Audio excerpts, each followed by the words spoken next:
Public Nemesis Media. When it comes to the formation of the Macedonian nation, you can look at that formation as a process that went through three phases.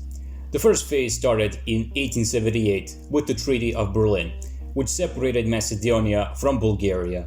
Until that treaty, there were pretty much no differences in the activities and ethnic character of Slavs in Macedonia and Slavs in Bulgaria. When this one group of people was divided in two, the territorial separation was followed by political and ideological factors, such as the idea of an autonomous or independent Macedonia. However, even with a clear division between Macedonia and Bulgaria, there was no ethnic separatism present during the late 19th and early 20th century. The Slavs of Macedonia still identified as Bulgarians, including those whose ideology was Macedonia for the Macedonians instead of Macedonia as a part of Bulgaria. Even when this one Macedonian Bulgarian named Krste Misirkov came with an idea of creating a separate Macedonian nation, pretty much all intellectuals and revolutionaries from that time rejected his idea and continued to identify as ethnic Bulgarians. The second phase started in 1918 when World War I ended. Imagine the following scenario. A big war breaks out on the Balkans. Many armies fight on your territory and your homeland gets divided. Very soon after, another war breaks out on your fatherland. Many of your people are killed or expelled, and your homeland Macedonia is divided again, with less land within Bulgaria. Finally, a world war happens. People fight in Macedonia over Macedonia, and after all of those battles, destruction, and dying, around 50,000 families escape to Bulgaria. Only 10% of Macedonia ends up in Bulgaria, and the other 90% ends up in hands of brutal regimes that want to forcibly assimilate your people. You'd be pretty pissed off, right? God damn it! The period between the two world wars is crucial for the Macedonian ethnogenesis because Macedonian ethnic separatism started to gain a lot of momentum. Aside from the bitterness that came from fighting over and dividing Macedonia, the Macedonians, even the ones that moved to Bulgaria, were not going along with the new policy of Bulgaria's government. They wanted a united and independent Macedonia, while Bulgaria didn't want to fight for Macedonian lands and possibly get itself into yet another national catastrophe. Also, due to the de-Bulgarization process in Vardar and Aegean Macedonia, characterized by closing Bulgarian schools and churches, banishing the Bulgarian intelligentsia, and banning the Bulgarian language, the population there started to feel as just Macedonians. Not as Bulgarians because of their separation from everything Bulgarian, but surely not as Greeks or Serbs because they refused to assimilate. The third and final phase began in 1944 when communists took power in the Balkans. In the new Socialist Federal Republic of Yugoslavia, the Macedonians were recognized as a separate nation and they were given their own state. Something like that happened in Bulgaria too, albeit for a short period of time. There was pretty much no going back after this recognition, especially in Tito's Yugoslavia. However, contrary to what lots of people think, the Yugoslav communists weren't the first ones to recognize a separate Macedonian nation. Such recognition came a whole decade earlier from Bulgarian communists. If there is one thing I mentioned a billion times on my channel, it's this document called the Resolution on the Macedonian Question and Imre United, which was a Communist International resolution. The reasons I talk about it too much are my opinion that it's the most important document in the history of the Macedonian nation, and the unfortunate fact that the document in the following 10 years are very, very overlooked and under-researched. Many people who do talk about the Comintern resolution try to explain it as Soviets waking up one morning and deciding to create a separate Macedonian nation out of boredom. The reality is quite different. This resolution is a result of the Macedonian separatism that came to the scene in the Interwar period.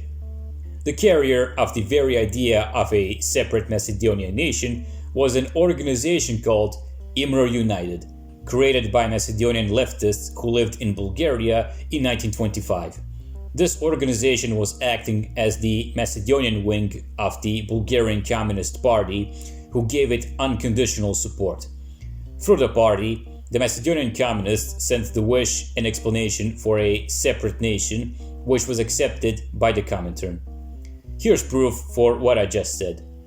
First, we have a speech given in Sofia's Macedonian Scientific Institute on January 18, 1947, by Mikhail Smatrkalev.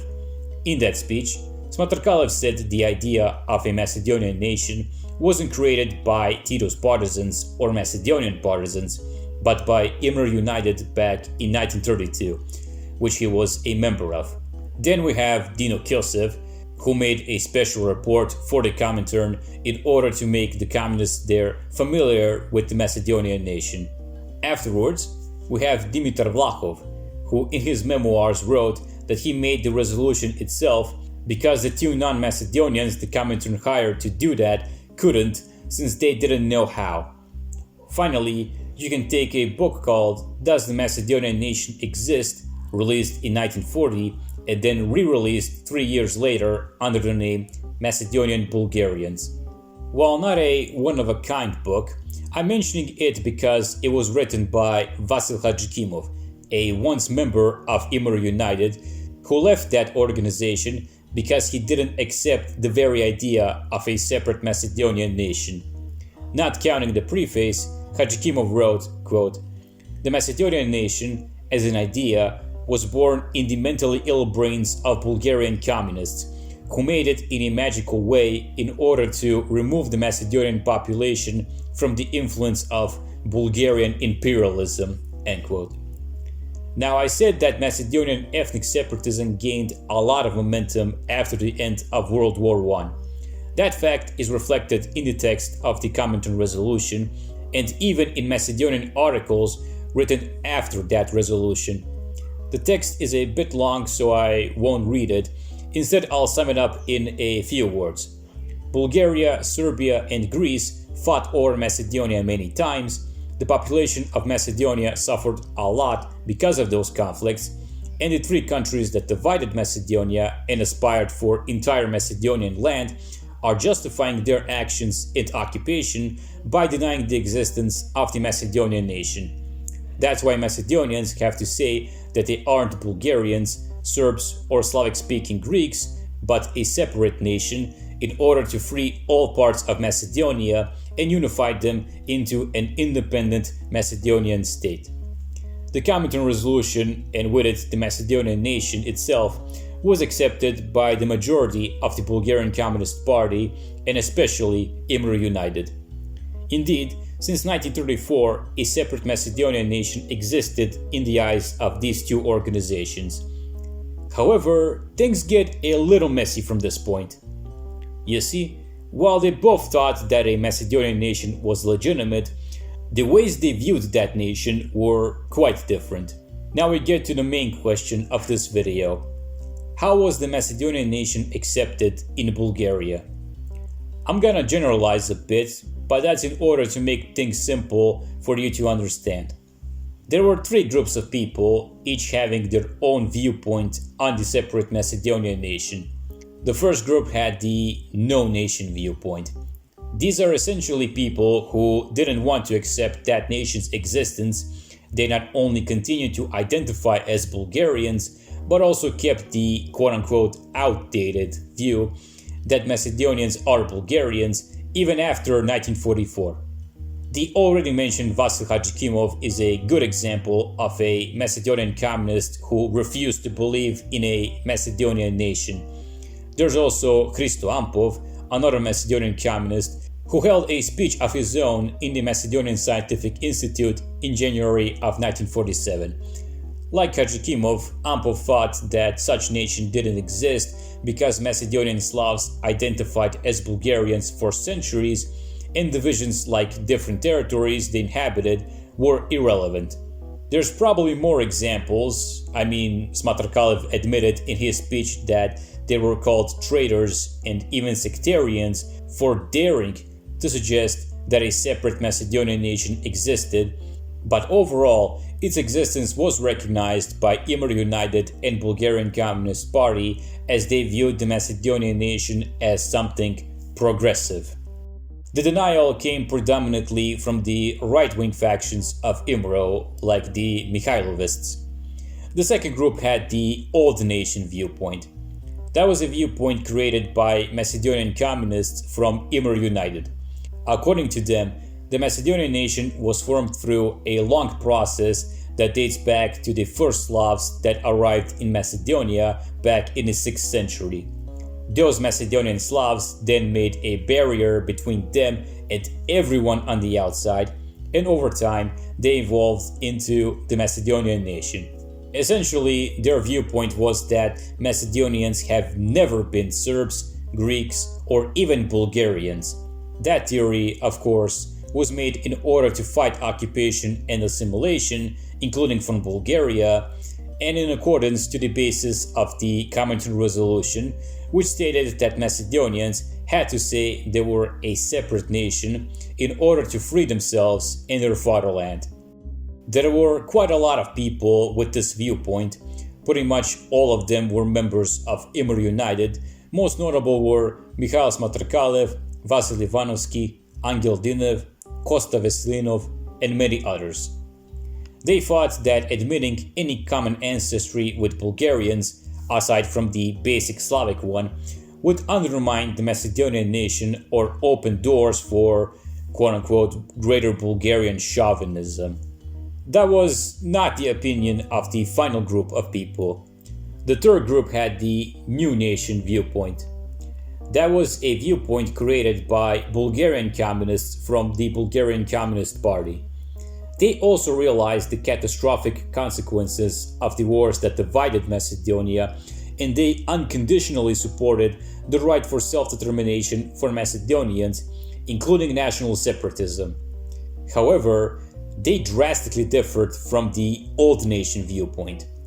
Bulgarian communists viewed the Macedonian nation as legitimate and in development, but it was a young nation that originated from the Bulgarian nation.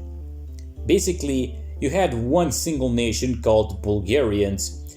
Due to many events that separated Bulgarians in Macedonia from other Bulgarians, those Macedonian Bulgarians evolved into a separate Macedonian nation. This viewpoint was supported by Georgi Dimitrov, Todor Pavlov, Hristo Kapakčiev, and many other Bulgarian communists. Matter of fact, the earliest writing on the Macedonian nation was written by Kapakčiev back in 1934 in the Communist International magazine. In an article he wrote titled "The Bulgarian Communist Party and the National Question on the Balkans," Kapakčiev explained that due to the wars from 1912 to 1918 and the national oppression that followed them, the people of Macedonia have headed towards one thing: the right and possibility to declare their nationality themselves and to conquer their independence as a separate Macedonian nation. The only variation in this viewpoint is when exactly did the separation start. You just heard a theory that it began in 1918. However, you had individuals like Dino Kjosev who wrote that the Macedonian nation started in 1878 with the Berlin Treaty and that its separation intensified in 1918. Regardless, the viewpoint was that Macedonians were a newer nation that separated from the larger Bulgarian nation. I have to clarify once again that I generalized a bit. This viewpoint of Bulgarian communists was accepted by some Macedonians, like the already mentioned Dino Kjosev, Vladimir Pop-Tomov, Dimitar Popevtimov, and a few others. Those different viewpoints would get in conflict with one another. Matter of fact, they are in an ideological battle to this day. The viewpoints will be explained in much greater detail in the upcoming videos. When communists took control in Bulgaria, there was somewhat of a conflict between Bulgarian and Macedonian communists on whether the Macedonian nation separated from Bulgaria or not. However, during the short Macedonization era of Pirin Macedonia, the old nation viewpoint was implemented there because A. the Bulgarian Communist Party gave a thumbs up to anything Macedonians asked or did, there's a good reason why I called their support unconditional. And B, the Macedonian Communists already took some high positions within the party. Many of them lived in Bulgaria long enough to infiltrate the Bulgarian Communist Party and gain power. I feel weird saying that, but it's the best way I can describe it. After the 1948 Tito-Stalin split, Macedonization of Pirin Macedonia stopped, and the old nation viewpoint died in Bulgaria. During the following 10 years, the Bulgarian Communist Party still recognized the Macedonian nation in Pirin Macedonia because it hoped that Yugoslav Macedonia would break away from Yugoslavia and unite with Pirin Macedonia within the Bulgarian state. That was the time the new nation viewpoint was dominant in Bulgaria. After a long time, Bulgaria realized that the unification won't happen, so a variation of the new nation viewpoint was created in 1958. This new theory claimed that the Macedonian nation came from the Bulgarian nation, but it exists only in Yugoslavia and after 1944 because of Tito and the Yugoslav Communist Party. Indeed, that was when the whole Tito invented Macedonians started. The official Bulgarian position didn't seem to change to this day, but thankfully there are many Bulgarian historians who realized that the Macedonian ethnogenesis was much more complex. That's all I have for this video. I would like to thank you for watching. I hope this was worth your time. God bless and goodbye.